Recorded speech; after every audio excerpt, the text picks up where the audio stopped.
Welcome to the deep dive. We're jumping right in today with a pretty urgent analysis. Yeah, the sources we're looking at, memos, internal research, articles, they're all deeply concerned about the political climate right now in early 2026. And our focus, our mission for this deep dive, is a concept that keeps coming up. They're calling it late-stage Donald Trump. And that's really the essential frame for everything. It's not just a political stage. It's about what the sources are describing as an accelerating mental decline. But it's more than that, right? It's about how that decline, that mental vacancy is being exploited. Exactly. Cynically and extremely exploited by the people around him. It's allowing them to push radical agendas through that, would have been unthinkable before. Okay, so let's get right to the anecdote that, for me, just captures this entire thing perfectly. The oil executive meeting. Yes, Yeah. the oil executive meetings. So our sources describe Marco Rubio. He folds up a small note, very private, and hands it to the former president. Right. It's meant to be a quiet prompt, a little cue. But what happens next is what's so telling. Instead of just reading it to himself, he opens it up and reads it out loud to the whole room. And the note itself was so simple. Something like, go back to the guy from Chevron. Just a little stage direction. Reading that out loud just confirms what these sources are observing, that some of those, cognitive filters, the basic processing, they just aren't working anymore. It suggests the advisors know this. They know they can just put something in front of them and bypass everything else. All the nuance, all the normal political calculations. And that creates this incredible vulnerability. It's a huge vulnerability. The stakes are all about this mental vacancy because it's opened the floodgates. These advisors can now move faster than anyone's ever seen. It creates this constant crisis environment that's almost impossible to track. And we are seeing this acceleration described everywhere in the source material. I mean, people are saying much more openly now that he is really losing it. And this isn't just, political name-calling. We're talking about observable behaviors, things that show a real disconnection from what's happening. Absolutely. Go back to that same oil executive meeting. It wasn't just the note. No, not at all. He apparently just gets up, mid-discussion, walks over to a window. And just starts staring out at his own ballroom, talking about the room, the decor, the size, not the meeting. It's a complete departure from the context of the room. And that inability to hold a thought. One source said he doesn't have a thought in his head between his ears for more than 5 seconds. You saw that with the Venezuela announcement, too. Oh, absolutely.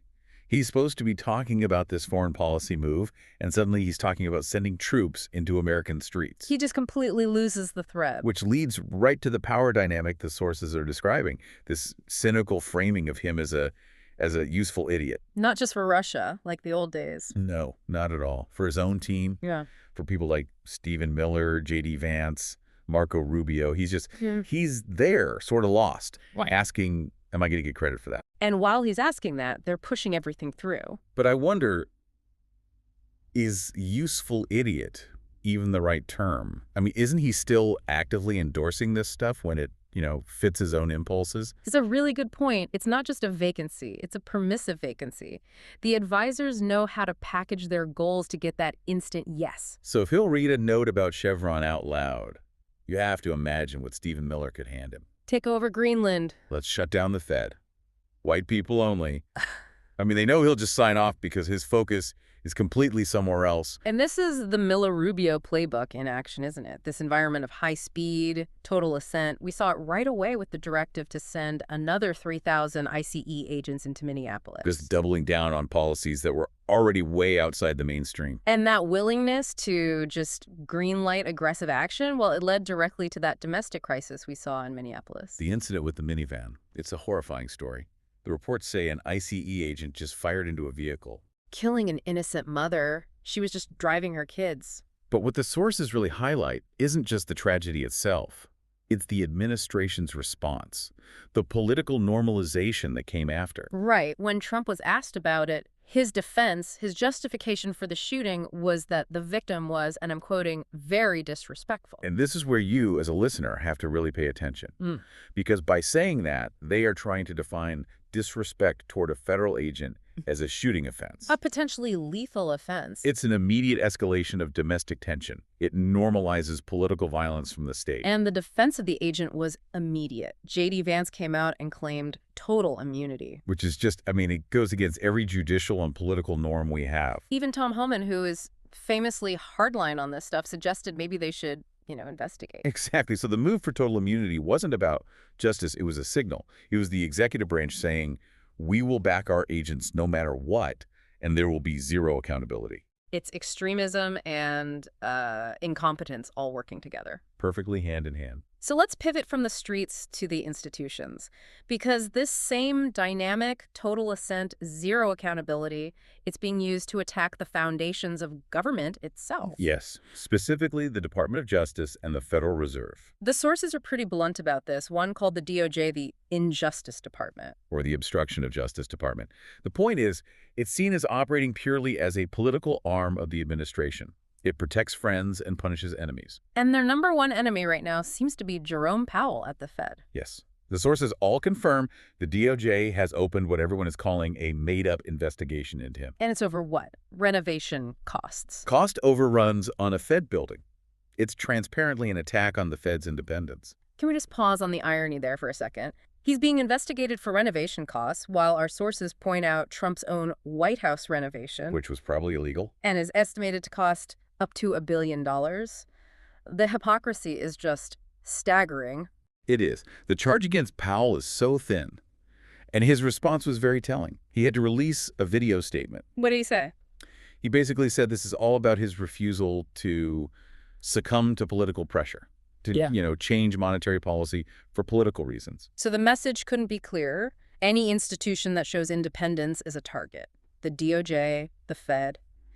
If you're not with them, you're an obstacle to be removed. And the strategy is just to flood the zone, create so much crisis that no one can keep up. Mhm. I mean, look at January 2026.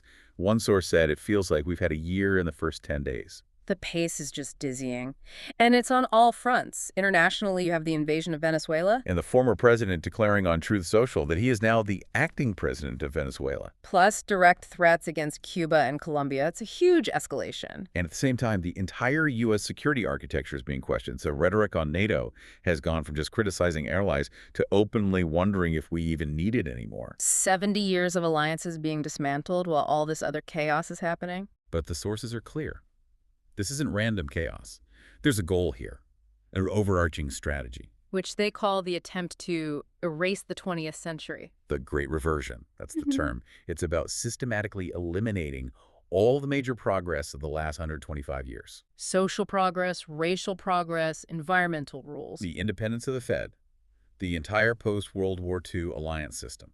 It's all on the table. And the model for this is one of the more bizarre details. The model is apparently President William McKinley. Yes, someone told Trump he should be like McKinley, president at the end of the 19th century, the Gilded Age. High tariffs, no regulation, massive corporate power. And apparently Trump just liked the name, the Gilded Age, the idea of, wanting to gild things. He didn't really get the context. And the sources point out the dark irony that the advisor forgot to mention that McKinley was assassinated. A key detail to leave out, but the goal is clear. Revert America to a pre-modern 19th century model of executive power. But these huge high-stakes moves are always happening alongside just the absurd, the low farce. The G20 summit. Right. Global leaders have to reschedule critical meetings in June. Why?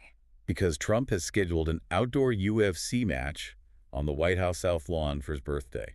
I mean, it just shows you the mindset. A wrestling match produced by his friend Dana White is literally more important than meeting with the leaders of the 20 largest economies. It's not just a scheduling conflict. It's a statement of priorities. Global stability is boring.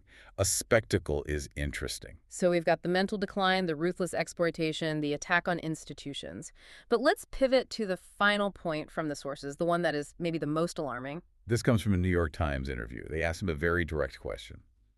What would stop you? From doing whatever you wanted. Exactly. And his answer, you really need to let this sink in. He said, well, the only thing that would stop me is my own morality. My own morality. And that statement right there should set off every single alarm bell. That is the exact mindset of every authoritarian leader in history. He's saying he is above the law, above any institutional check. Yes. He is saying the only thing left constraining presidential power is his own conscience.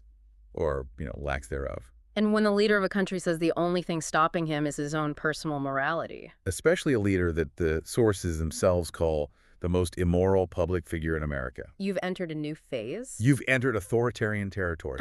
Full stop. Mhm. The president is saying that the Constitution, the courts, Congress, none of it matters as much as his own personal whim. So what this deep dive really shows you is that the chaos you're seeing isn't random. It's not just incompetent. It's coordinated. It's a political exploitation that's driven by a worldview where there are no constraints on power. The guardrails are gone. They're gone. So the question you have to ask yourself as you watch the news this year is, what happens next? What happens when the only thing stopping a leader from erasing a century of progress is his own claimed morality? That's the high-stakes reality we're in now. The pace of crisis is the new normal.